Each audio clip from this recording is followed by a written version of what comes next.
میں چاہ رہا ہوں اس لیے مثال دے رہا ہوں۔ وہ جنہوں نے مینار پاکستان بنایا وہ ہماری گلی میں رہتے تھے۔ ہماری گلی کی نالی خراب ہو گئی تو ہم نے ان سے کہا یہ بنوا دیجئے۔ انہوں نے کچھ مزدور مستری بلوائے اور گلی کی نالی ٹھیک کروا دی۔ اب ہمارے ساتھ وہ ایک جگہ پر آئے تو ایک صاحب پوچھنے لگے یہ کون ہے جو آپ کے ساتھ آئے؟ تو میں کیا تعارف کرواؤں گا؟ کیا میں یہ تعارف کرواؤں گا کہ یہ وہ ہیں جنہوں نے ہماری گلی کی نالی بنوائی ہے؟ یا یہ بتاؤں گا یہ وہ ہیں، توجہ بھائی میری بات، یا میں یہ بتاؤں گا کہ یہ وہ ہیں جنہوں نے مینار پاکستان بنایا ہے؟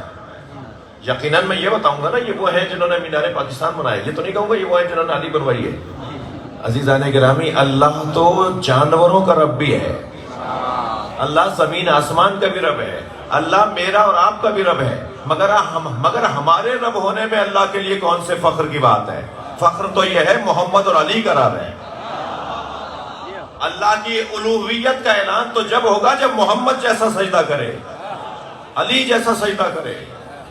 عبادت تو بہت سے لوگ کر رہے ہیں، مگر جس کے سجدے پہ اللہ کو غرور ہوتا ہے، جس کے سجدے پہ اللہ فخر کرتا ہوا نظر آتا ہے۔ میں نے مولانا بڑا غور کیا کہ اللہ متکبر کیوں ہے؟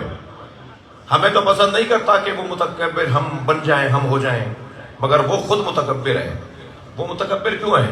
میں اسی نتیجے پہ پہنچا ہوں کہ اللہ متکبر ہے ہی اس لیے کہ اس نے محمد اور علی جیسوں کو بنایا ہے۔ خالق علی کو حق ہے کہ وہ کہے اللہ اکبر۔ صلوات پڑھے محمد و آل محمد، صلی اللہ محمد و آل محمد۔ اس سے بہتر اور بلند صلوات نبی کی لاؤ۔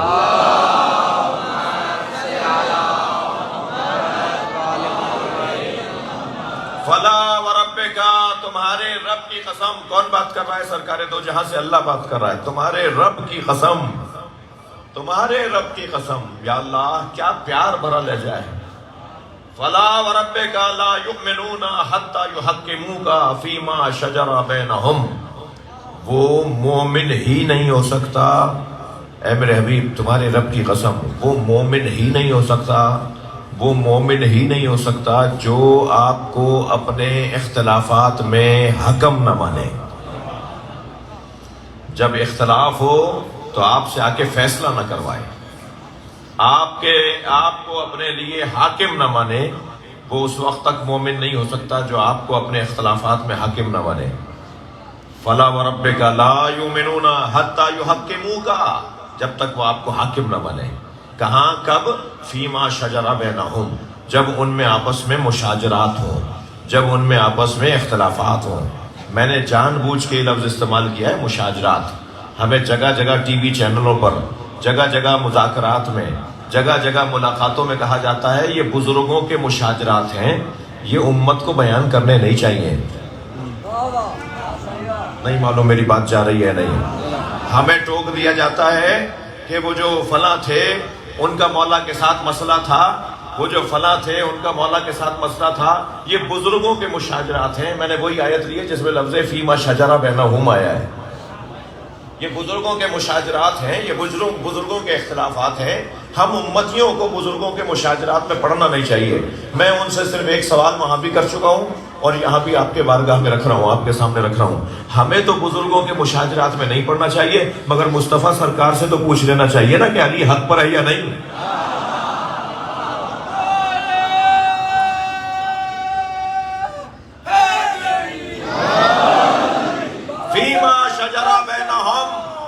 اگر تم اپنے اختلافات میں، اپنے مشاجرات میں، اپنے تنازعات میں، اپنے جھگڑوں میں اور اپنے جنگوں میں تم مجھے اپنا حکم مانو، نبی کہہ رہا ہے، اللہ کہہ رہا ہے نبی کے لیے، تمہیں اگر یہ حکم نہ مانے اپنے اختلافات میں تو یہ مومن ہی نہیں ہے۔ اور پھر جب تمہاری طرف سے فیصلہ آ جائے، جب تمہاری طرف سے فیصلہ آ جائے مما قضیتا، جب تمہاری طرف سے فیصلہ آ جائے لا یجدوا فی انفسہم حرجن، تو بال برابر بھی تمہارے فیصلے پر دل چھوٹا نہ کریں، تمہارے فیصلے کو مان لیں۔ اے میرے حبیب تمہارے فیصلے کو مان لیں۔ میں نے بہت دیر لگائی میرے عزیزوں آیت کا ترجمہ مکمل کرنے میں، لیکن مجھے اطمینان ہے کہ میرا مضمون آپ کے ہاتھ میں آ گیا۔ مضمون یہ ہے کہ اگر تمہیں یہ سمجھنا ہے کہ علی حق پر ہے یا نہیں، اگر تمہیں یہ جاننا ہے کہ علی افضل ہیں یا نہیں، اگر تمہیں یہ پوچھنا ہے کہ علی امام اول ہیں یا نہیں، اگر تمہیں یہ پوچھنا ہے کہ علی خلیفہ بلا فصل ہیں یا نہیں، اگر تمہیں یہ جاننا ہے کہ علی ہماری جانوں پر ہم سے زیادہ حق رکھتے ہیں یا نہیں، تو تم آپس میں کیوں لج رہے ہو؟ مصطفیٰ سے پوچھ لو کہ علی کیا ہے۔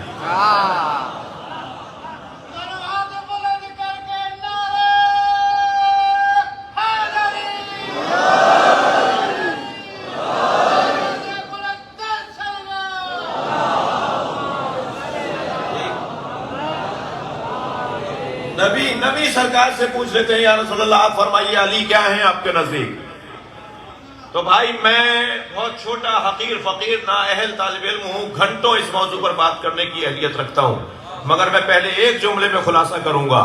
اگر نبی کی 63 برس کی زندگی میں ہمیں پوچھنا ہو کہ نبی نے 63 برس کی نبوی زندگی میں، 63 برس کہہ رہا ہوں، 23 برس نہیں کہہ رہا، ممکن ہے ممبر سے اترتے کے ساتھ ہی کوئی بچہ مجھے روک لے، مولانا ہمیں تو اسکول میں پڑھایا گیا ہے نبی کی 23 برس کی نبوی زندگی ہے، ہم استاد کی بات مانیں یا ممبر کی بات مانیں؟ تو میں اسے یہی بتا دیتا ہوں کہ جو لوگ کہتے ہیں نبی 40 سال کے بعد نبی ہوئے، انہیں آنے میں 40 سال دیر لگی ہے۔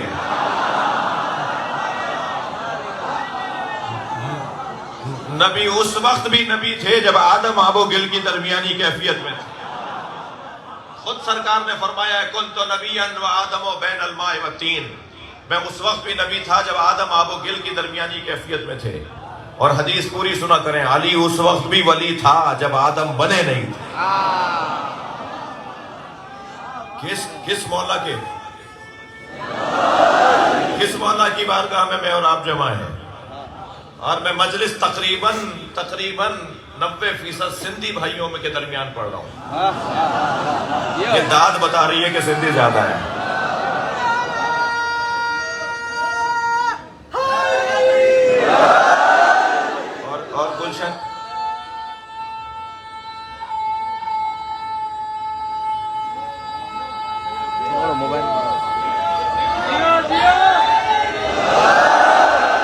اور گلشن حدیث میں رہ کر تو مولانا حسینی بھی آدھے سندھی ہو گئے ماشاءاللہ۔ انہیں سائیں بسم اللہ بسم اللہ بسم اللہ بسم اللہ بسم اللہ مونا تو سینا صدا سنا سن سجدہ مجھ سید کے گونا گوترین حقان کعبہ کا سید اور عدنا ناگا ایانون اللہ ولی الذین آمنوا یخرجہم من الظلمات الى النور تھا ایری پرن خرا موسیٰ سائکون تا جوگی چکے جلن اللہ غیل بشر ومات کرا تا ایری نوشت رگن موسیٰ تو مامو مدو اونجائی آدھی سن رنم سرا بیتن تکو مثال این ہن سید جائے صدن وہ کلہ پچھی دو کیری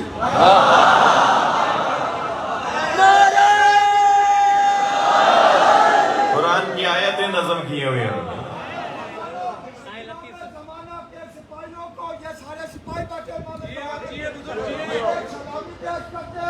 آپ کی سلامی کا جواب دیجیے گا۔ ہمیں زمانہ تک کی آواز پہنچے۔ براد! یار کھال کر! مطلب آن کر! سوالات! نعرہ!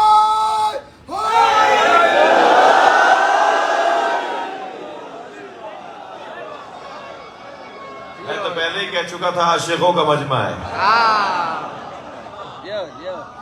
وقت میرے پاس تنگ ہوگا، ان کی محبتوں میں تو کمی نہیں ہے، تو یہ مجلس اسی طرح کی ہوگی اور یہ مجلسیں ایسی ہی ہوتی ہیں۔ اور میں نے یہ جملہ اس لیے کہا تھا کہ میں تقریباً 90% سندھی بھائیوں میں مجلس پڑھ رہا ہوں، میں خود بھی سندھی ہوں، اور مجھے سندھیوں سے اس لیے پیار ہے کہ ان کی خمیر میں مولائیت ہے۔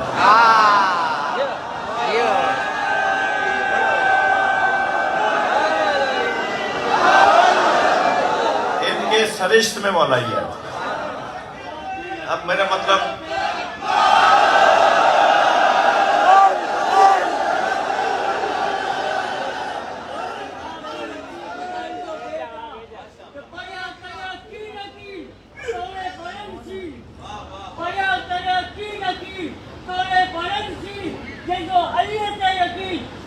بڑے عالم تھے.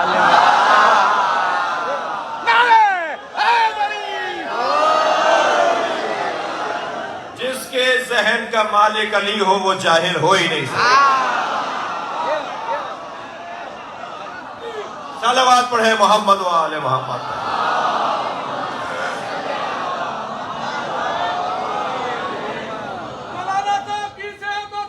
آپ سب کی سلامتی کی.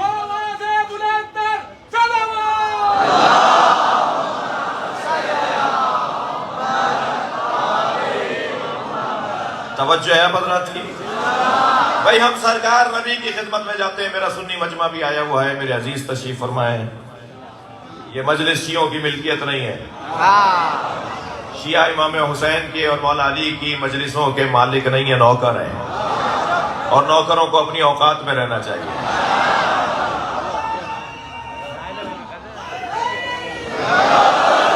مالک کے مہمانوں کا خیال کرنا چاہیے. اور الحمدللہ ایک بڑی تعداد میں تو سندھ کا تو سنی بھی مولا ہی ہے نا. کتنے ہی 85 گھر ہیں کہ جہاں علم لگے ہوئے ہیں جو شیعوں کے نہیں ہیں. کالے کپڑے پہنتے ہیں، ماتم کرتے ہیں، نیاز کرتے ہیں، مگر کون ایسی سنی ہے؟ تو یہ حسن صرف سندھ میں ہے، کہیں اور نہیں ہے. پاکستان میں تکفیریوں کے پیسے بڑے کام آئے مگر سندھ میں ضائع گئے. وہ علم نہیں اتروا پائے ہم سے. اور جا کر کوئی خبر کر دیں ان لوگوں کو جنہوں نے پاکستان کی دیواریں کالی کر دی تھی کافر کے نعروں سے، کہ تمہارا تو آج پتہ ہی نہیں ہے کہ تم کہاں ہو. ہم تو آج بھی چوک پہ مجلس کر رہے ہیں.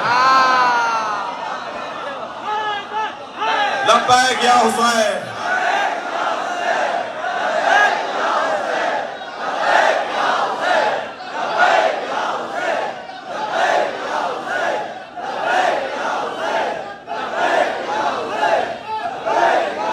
بلندتر صلوات.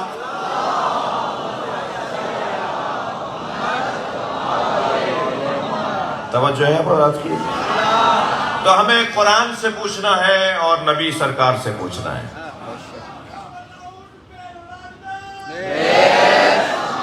ہمیں نبی سرکار سے پوچھنا کہ یا رسول اللہ فرمائیے علی علی علی کے بارے میں کیا فرماتے ہیں.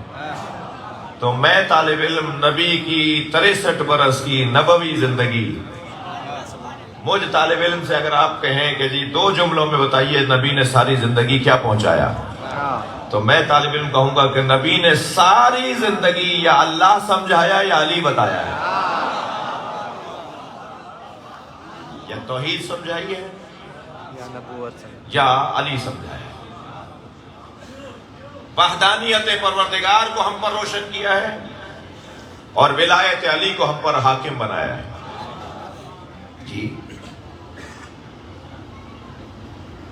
سب کو بلا کر بٹھایا ایک بڑے آدمی نے کہ علی کو کچھ برا بھلا بولو، اور جو زیادہ اچھا بڑا برا بول رہا تھا اسے زیادہ انعام مل رہے تھے. بھائی مجھے مجلس پڑھنے تھی نا، بیچ میں سے کوئی ایسا نعرہ نہیں لگانا. ہاں میں کچھ کہہ سنانے جا رہا ہوں. مجھے یہ بھی خوف ہو رہا ہے کہ کہیں مجھ سے زیادہ آپ مجلس شروع نہ کر دیں. مجھے پڑھنے دیں. یعنی آپ صلوات درود سبحان اللہ نعرے کا جواب ضرور دیں، مگر بیچ میں کھڑے ہو کر کوئی تبصرہ نہ شروع ہو جائے. ایک بہت بڑے آدمی نے اپنے دربار میں کچھ بڑے لوگوں کو بلا کے کہا کہ علی کے بارے میں نامناسب باتیں کرو، سب کو شتم. لفظ تو بہت برا ہے، گالیاں دو. عربی میں سب یعنی گالی، جس کے لیے مولا علی نے اپنے چاہنے والوں کو روکا ہے لا تکونوا سبابین. میرے چاہنے والے گالیاں دینے والے نہیں ہوتے. میرے چاہنے والوں اپنے چاہنے والوں سے علی مولا کہہ رہے ہیں گالی نہ دیا کرو. گالی دینے والا علی والا نہیں ہوتا.